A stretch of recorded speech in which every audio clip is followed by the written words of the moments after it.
Oke, boleh.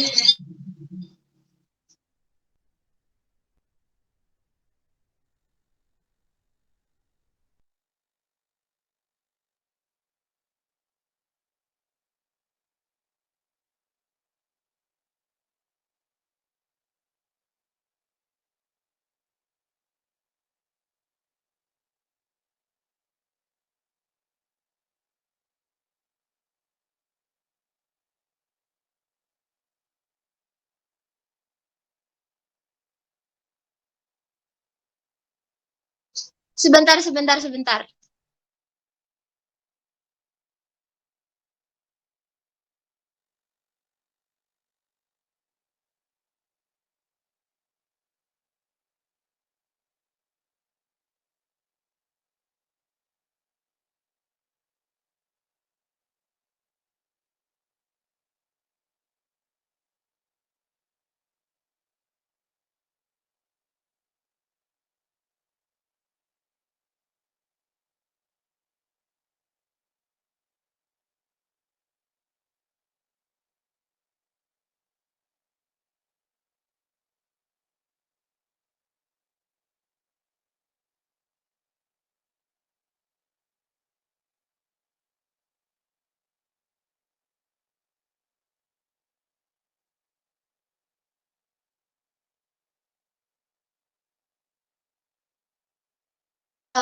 Oke, dimulai aja ya.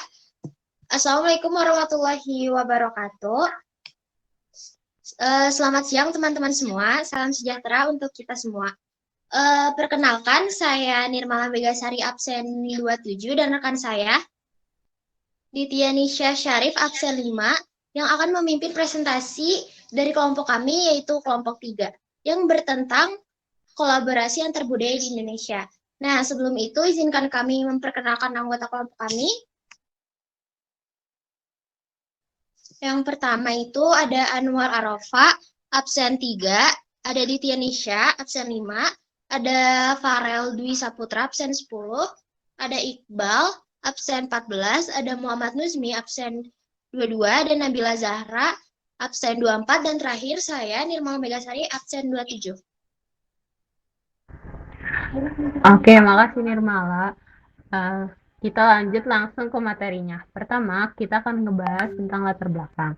Nah, latar belakangnya adalah Indonesia adalah negara dengan suku, bangsa, agama, dan budaya yang sangat beragam. Keberagaman yang ada justru memperkaya bangsa Indonesia dan menciptakan kolaborasi budaya yang menarik. Dan seperti apa bentuk kolaborasi budaya yang ada di Indonesia? Langsung, next slide, ada hipotesis. Pertama, itu dicetuskannya pandangan Bhinneka Tunggal Ika untuk menghindari adanya konflik atau perseteruan antar budaya. Terus yang kedua, dengan adanya Bhinneka Tunggal Ika, tidak terjamin bahwa hal-hal seperti konflik antar ras akan selalu terhindarkan.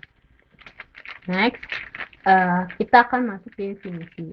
Tadi di latar belakang kita disebutin apa sih Bhinneka Tunggal Ika itu. Secara harfiah, Bhinneka Tunggal Ika dapat diartikan berbeda-beda tetapi satu, yang bermakna meskipun beraneka ragam pada hakikatnya bangsa Indonesia tetap merupakan kesatuan, satu kesatuan. Nah, selanjutnya tujuan dari kolaborasi budaya adalah untuk menciptakan solusi yang inovatif, bermanfaat bagi semua pihak yang terlibat, serta untuk membangun relasi yang saling menghargai dan memahami antar budaya. Selanjutnya, ada bentuk kolaborasi antar budaya. Terbagi menjadi 4. Yang pertama, pertukaran budaya. Dengan mengadakan kegiatan ini, masyarakat yang berasal dari daerah yang berbeda-beda bisa saling mengetahui budaya masing-masing. Yang kedua, ada parade budaya. Contohnya adalah Jember Fashion Carnival Yaki atau Karnaval Busana Jember yang setiap tahunnya mengangkat tema busana nasional dari daerah-daerah di Indonesia dengan budaya-budaya yang ada. Yang ketiga, pentas seni untuk mengembangkan bakat dan minat siswa terutama dalam bidang kesenian. Yang keempat, ada pameran seni rupa. bisa dilakukan secara berkelompok dengan menggandeng para perupa dari berbagai daerah di Indonesia. Nantinya para seniman tersebut bisa menampilkan karya mereka yang mencerminkan budayanya masing-masing. Selanjutnya akan lanjut Nirmal. Oh ya, terima kasih Ditya. Tadi kan sama Ditya udah dijelasin kan bentuk kolaborasi antar budayanya. Nah, sekarang aku bakal ngejelasin contoh konflik. Nah, contoh konfliknya tuh di sini apa sih? Kita ngambil contoh konflik kejadian Sampit ya. Kejadian Sampit adalah kerusuhan antar etnis yang terjadi di Sampit pada awal Februari 2001. Konflik ini dimulai di kota Sampit, Kalimantan Tengah, yang kemudian meluas ke seluruh provinsi, termasuk ibu kota Palangkaraya. Ya, konflik ini terjadi antara suku Dayak asli dan warga migran Madura. Kala itu, para transmigran asal Madura telah membentuk 21% populasi Kalimantan Tengah. Akibatnya, Kalimantan Tengah merasa tidak puas karena terus merasa disaingi oleh Madura. Karena adanya permasalahan ekonomi ini, terjadilah kerusuhan antara orang Madura dengan suku Dayak. Nah, peperangan ini lantas membuat 1.335 orang Madura harus mengungsi. Boleh dilanjut? Nah, kesimpulan dari materi ini tuh ada dua, yaitu dengan dicetuskannya Bhinneka Tunggal Ika, di mana tujuannya adalah untuk menyatukan bangsa Indonesia, mempersatukan kesatuan bangsa, meminimalisir konflik atas kepentingan pribadi atau kelompok, serta mencapai cita-cita negara Indonesia.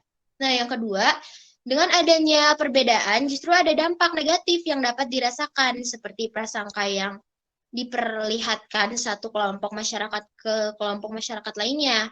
Realita yang terjadi pada saat ini masih ada sebagian kelompok masyarakat yang beranggapan bahwa perbedaan itu ialah musuh yang harus dikalahkan dan perbedaan itu adalah suatu ancaman yang harus dihilangkan sehingga perseteruan antara kelompok masyarakat tidak dihindarkan gitu. Nah, buat teman-teman, apakah ada pertanyaan? Boleh kalau ingin bertanya. Nggak ada, cukup. Dicukupkan. Oke, karena tidak ada pertanyaan, kita sudahi Google Meet kali ini. Maaf apabila ada kesalahan. Dan terima kasih teman-teman yang sudah menghadiri meeting kali ini. Assalamualaikum warahmatullahi wabarakatuh. Waalaikumsalam warahmatullahi wabarakatuh. Waalaikumsalam warahmatullahi wabarakatuh.